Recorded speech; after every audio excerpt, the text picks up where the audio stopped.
ఆదిలాబాద్ జిల్లా సాత్నాల మండలం దుబ్బగూడలో ఉద్రిక్తత నెలకొంది. గ్రామంలో ఆదివాసులు నిర్మించుకుంటున్న ఇందిరమ్మ ఇళ్లను అటవీ శాఖ అధికారులు అడ్డుకోవడంపై గిరిజనులు ఆగ్రహం వ్యక్తం చేస్తున్నారు. అధికారుల తీరును నిరసిస్తూ టీఏజీఎస్ రాష్ట్ర ప్రధాన కార్యదర్శి సచిన్ ఆధ్వర్యంలో ఆదివాసులు సోమవారం జిల్లా కలెక్టరేట్ ఎదుట ధర్నా నిర్వహించారు. రెవెన్యూ స్థలంలో ఇళ్లు నిర్మించుకుంటున్న అటవీ శాఖ అధికారులు అనవసరంగా అడ్డు తగులుతూ ఆదివాసులను ఇబ్బందులకు గురి చేస్తున్నారని సచిన్ మండిపడ్డారు. స్థానిక ఎమ్మెల్యే, జిల్లా ఉన్నతాధికారులు స్పందించి ఆదివాసులకు న్యాయం చేయాలని డిమాండ్ చేశారు. పేదల యొక్క ఇందిరమ్మ ఇండ్ల నిర్మాణాన్ని ఫారెస్ట్ అధికారులు అడ్డుకొని 3 నెలల నుంచి ఇబ్బంది పెడుతున్నారు. దాదాపుగా 20 రోజుల నుంచి పోరాటం చేస్తున్నారు. 10 రోజుల నుంచి కలెక్టరేట్ ముంగాట చలిలో చిన్న పిల్లలు ఆడవాళ్ళు దీక్షలు చేసినా ఈ జిల్లా యంత్రాంగంలో ప్రభుత్వంలో కదలిక లేకపోవడము చాలా శోచనీయం. అసలు ఇది డెమోక్రసీయా లేదా ప్రెసిడెంట్ రూల్ ఉన్నదా అనేటువంటిది అనుమానం వస్తున్నది.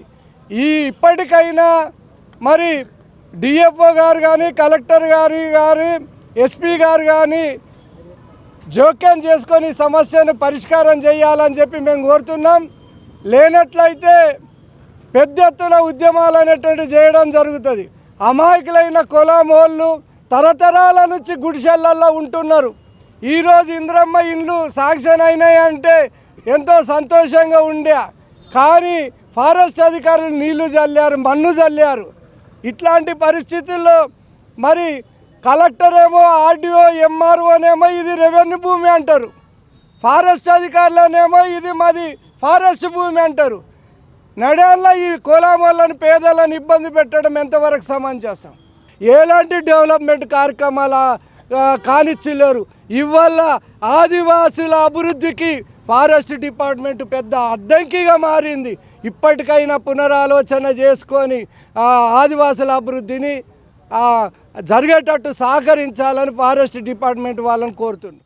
పేదల యొక్క ఇందిరమ్మ ఇండ్ల నిర్మాణాన్ని ఫారెస్ట్ అధికారులు అడ్డుకొని 3 నెలల నుంచి ఇబ్బంది పెడుతున్నారు. దాదాపుగా 20 రోజుల నుంచి పోరాటం చేస్తున్నారు. 10 రోజుల నుంచి కలెక్టరేట్ ముంగాట చలిలో చిన్న పిల్లలు ఆడవాళ్ళు దీక్షలు చేసినా ఈ జిల్లా యంత్రాంగంలో ప్రభుత్వంలో కదలిక లేకపోవడము చాలా శోచనీయం. అసలు ఇది డెమోక్రసీయా లేదా ప్రెసిడెంట్ రూల్ ఉన్నదా అనేటువంటిది అనుమానం వస్తున్నది.